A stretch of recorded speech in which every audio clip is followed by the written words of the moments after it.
are going to continue our discussion on simplifying expressions, but we're going to get started with this quick poll. In our last class, we talked about simplifying through distribution. So your quick poll is a chance to test out your knowledge. Pause the video long enough to get this done, and we'll come back together and talk about it. To our notes as we do this together as a class.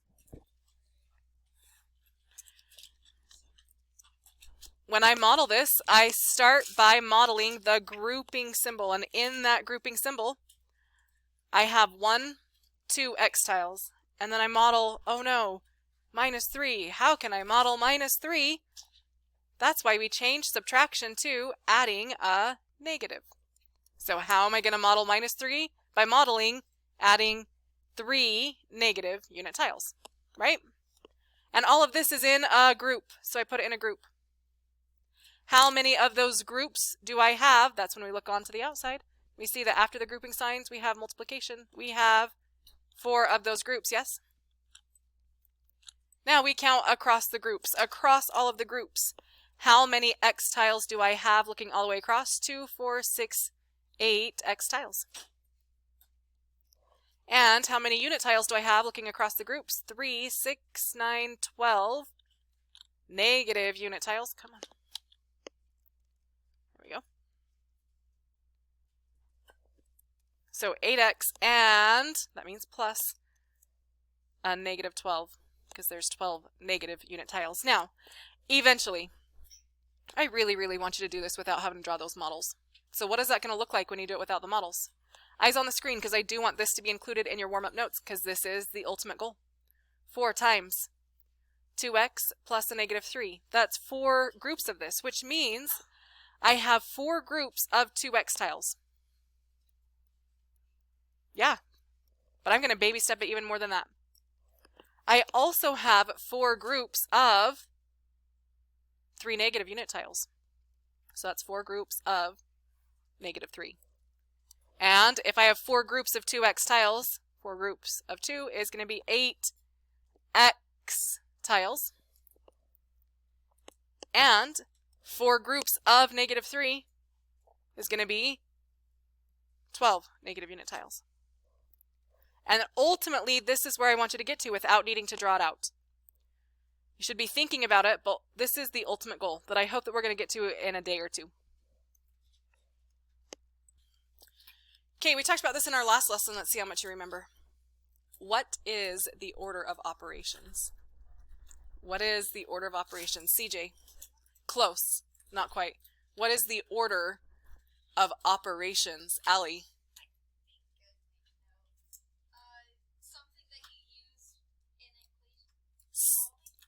Really close. It's something that we use in expressions, not equations, in expressions.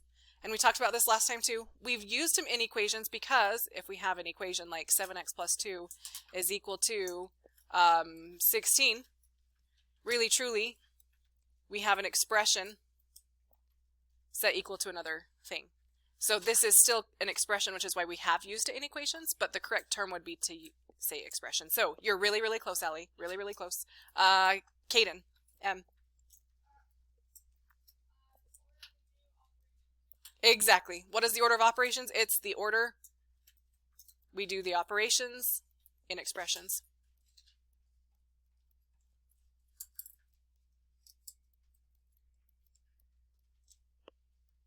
And now, what is that specific order? There is an acronym that we use to help us remember that specific order. CJ, Gemma, where G stands for grouping symbols. Still going to be a big deal today. E is for exponents. Not going to be a big deal today. We won't see any exponents today. But still part of that order of operations. M is for, I see your hands, but I'm going to just keep on moving on. I'm sorry. M is for multiplication and division, yes. Which we do at the same time in order from left to right. And A for addition and subtraction. Which again we do at the same time, but we do it from left to right. Addition and division, I was going to write. Addition and subtraction. So, as we move on to these more complicated expressions, don't get overwhelmed. Just follow the order of operations. When we take a look at number 1, this is a lot like what we did 2 lessons ago in part 1, where we were just combining like terms. Number 2 is a lot like what we did yesterday, where part 2 we were just using the distributive property, and just like our warm-up. And then number 3 and beyond, you're going to notice that's where it starts to look a little bit crazy, right? Don't worry about the crazy that's to come, because number 1, we have the order of operations as our guide, and number 2, we have these first 2 problems to get us there. So review with these first 2 problems. Let me give you some tips for success based on the struggles that my last class had. Do you see subtraction? What do we do with subtraction? Always, what do we do with subtraction? Aiden. Yes, we changed subtraction to adding a negative. Let's talk about why that is, because that was as much as we have done this, that was a concept that was still lost in the last group. So we're changing to minus 3x to 2 plus a negative 3x. Plus 5 minus 4x to plus a negative 4x. Minus 1 to plus a negative 1. So we're changing all of that subtraction to adding a negative. Why? Why do we do this? Who has some thoughts and ideas? Addie.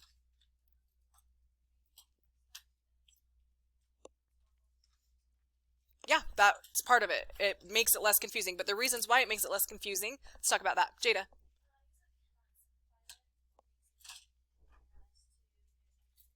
Yes, how? How and why? Yes, exactly, because now we're only dealing with addition. Always. We're only dealing with addition. Instead of me having to worry about, oh, am I subtracting, am I adding? It's always going to be addition. We're making it simpler because everything's going to be addition. The advantage to addition, let's back up a little bit further though. Why can I do this? And think about this. You don't need to write this down, but I want eyes on the screen. Eyes on the screen. Thank you. Taking away balloons. Go all the way back to 7th grade. When I take away balloons, what happens to the basket? Which direction does the basket go, Maston? Down. Taking away balloons makes the basket go down. How else can I make the basket go down? CJ. We can add rocks. Again, now let's make that connection. Take away means subtraction. I'm taking away positives. Just like here. Taking away a positive 3x. That can be really confusing if we've got that subtraction. So I can change that problem to be adding rocks. Adding negatives. That's why we can do that. And another reason that's why we can do it and why we should do it is, as Jada pointed out, it turns everything to addition. So another quick conversation, eyes on the screen. 3 minus 1. What's 3 minus 1? Nice and easy, right? 3 minus 1. What is it, Caden? 2. Can I change the order of that? What's 1 minus 3? Negative 2. Do we get the exact same answer? No. So can we change the order of subtraction? No, we can't. However, if the problem were 3 plus 1, what's that? 4. And if I rearrange it, 1 plus 3, what's that? Still 4. Can I change the order of addition? Exactly. So back to what Jada said. It makes it so there's only one operation, and because there's only one operation, because all we're doing is adding, you can rearrange everything around. Okay, that's what makes it so that when I have all of these tiles in all of these different places, right, and this is not a perfect model by any stretch of the imagination, but this is why I can say, hey, I'm going to move, oh, I don't want it to do that, ungroup, there we go. This is why I can say, hey, I'm going to move this over here, and I'm going to move this over here. We can do that because we changed it to addition. If we were still trying to subtract, we wouldn't be allowed to do that. Okay? So make sure you understand all of those things, and once you do, you can go ahead and model these expressions. I'm going to pause the video long enough for students to get these modeled, get them practiced. I want you at home watching the video, you should do this as well. Pausing the recording, ready, set, go. All right, class has completed these, so only continue the video past this point if you're ready to check your answers. Okay. Voice is off, eyes on the screen. We're going over this. 2 positive unit tiles, 3 negative x tiles, 5 positive unit tiles, 4 negative x tiles, and 1 negative unit tile. When I rearrange those and combine, you can see no 0 pairs here in the x tiles, but I do have a 0 pair in the units. So what do I have left? We can count it up. 1, 2, 3, 4, 5, 6, 7 x tiles, but they're all negative, so negative 7x. And count them up. 1, 2, 3, 4, 5, 6 positive unit tiles. Check your answer. How'd you do? Good. 2 students did good. The rest of you are not responding. Okay, good. And now number 2. Look at how I've modeled it and the order that I am modeling it. Where should we start in our model? We start with the grouping signs. So that's why I modeled 2x and a negative 3. Uh-oh. I see subtraction, so changing that subtraction to adding a negative. That's why I have 2 x tiles and 3 negative unit tiles in a group. And then I look past those grouping symbols and I'm like, hey, wait a second, I have 4 groups. So I have 4 groups of 2x plus a negative 3. So that's why I modeled the 4 groups. And then I look even more and I'm like, wait a second, I have the opposite of those 4 groups of 2x tiles and negative 3. So once I model those 4 groups, that's when I can say, wait a second, we need to turn everything to its opposite. So rather than retrace and redraw all of it, just say opposite of everything. Turn everything to its opposite, which is why your answer should look like this. All of these green tiles turn to the opposite, become red or negative x tiles. All of these all of these negative unit tiles turn to its opposite, become all of these positive unit tiles. So we can count up and see, what do we really have? 1, 2, 3, 4, 5, 6, 7, 8 negative x tiles. And 12 positive unit tiles. Once again, the ultimate goal is to start doing this without needing the model. So without the model, it would have looked like this. Negative 4 groups of x and negative 4 groups of negative 3. What's negative 4 groups of 2x there. Negative 4 groups of 2x is how I get negative 8x. That's negative 4 times 2 is negative 8. And negative 4 times negative 3 is a positive 12. So that's ultimately how we want to be able to do that. And now number 3. Now that we've reviewed our last couple of lessons with problems 1 and 2, now it's time to go a step further. When you see this expression, you might feel a little bit concerned. But if you remember the order of operations and model it using the order of operations, there's no reason to be concerned. The first thing that we see is grouping symbols. So don't worry about any of the rest of it. Let's model those grouping symbols, which means I'm going to start by pulling out 3 x tiles.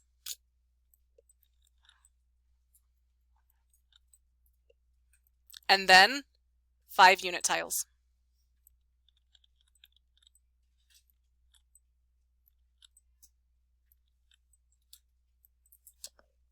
So I've modeled the grouping symbol.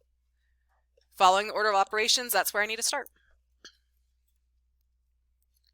And then we can start looking outside of the grouping symbol. Now that the grouping symbol's done, I told you there's no exponents in this lesson, so we don't have to worry about any exponents. Any multiplication or division?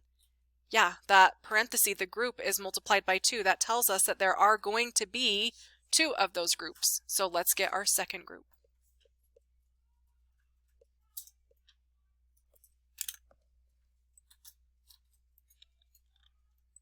There's that second group. And then, oh no, I can handle this much. That's what I did in the last problem, but what do I do with this? How do I subtract 4x? You don't. You change it to adding a negative. Do not know what just happened there. Adding a negative 4x. So we've got our groups. We have 2 of those groups. And now to finish the problem up, all I have to do is add 4 negative x tiles, just like it says. If you just model these expressions in the same way that you would with the order of operations, focusing on the groups, then we did the multiplication, so I showed 2 of those groups, and now I can finish up with that addition and subtraction, which is 4 negative x tiles. Just placing them like that. Give you a second to mark that down on your paper. Make sure that your model matches my model. Make sure that you're also showing the differences between these negative tiles and the positive tiles, either shading them in red, just coloring them in so that you can see that they're negative. Let's look at how we would simplify this without the tiles.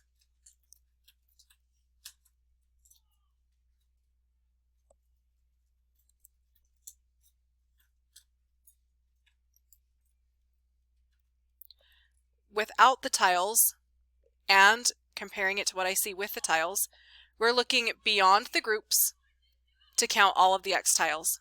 I have 1, 2, 3, 4, 5, 6.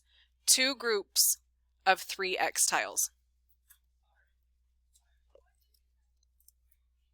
And, thank you for focusing, looking beyond the groups, counting all of the unit tiles.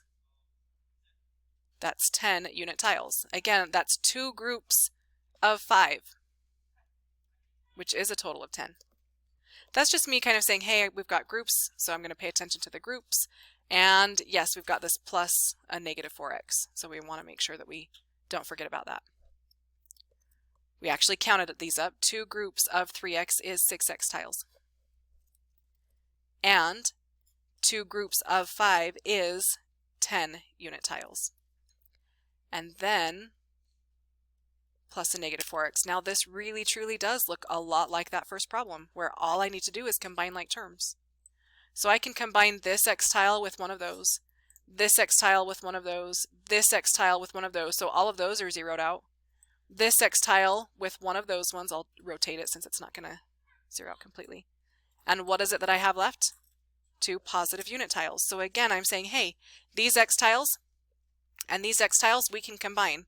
And this is what I mentioned at the beginning. This is important. I can rearrange this and move these x tiles over here because we changed it to addition.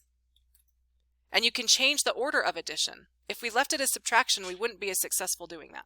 6x plus a negative 4x, you can count it out and you can see that we have 2 x tiles and 10 unit tiles. And that's how we would simplify this, with and without the algebra tiles. What questions do you have? Addie?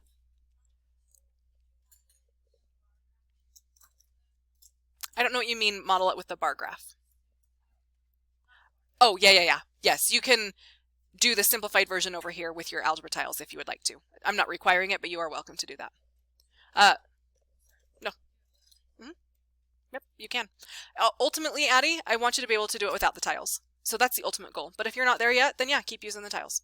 Okay, so model it with the tiles on your paper if that helps. Yes, Miley.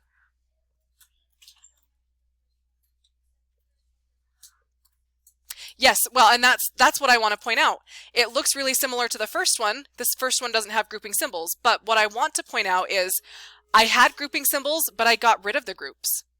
And now that I got rid of the groups, doesn't that look really similar to that first style? So that first step is get rid of those groups, and then when we get rid of the groups, now it behaves a lot like that first example. Okay, good thing to point out. We have enough time. Let's give this one a try. Model it the way you should, following the order of operations. Focus on your group first. After the group, then you can worry about how many groups, then you can worry about anything extra. Give it a try first. We're pausing the recording. The key thing on this problem to be successful, you have to build it according to the order of operations. Unfortunately, this is your cliffhanger. This video is going to finish without the answer. You're going to have to stay tuned for the next video where we go over this. If you're going to be thinking about it until the next time, follow the order of operations. That's it for today. Thanks for watching.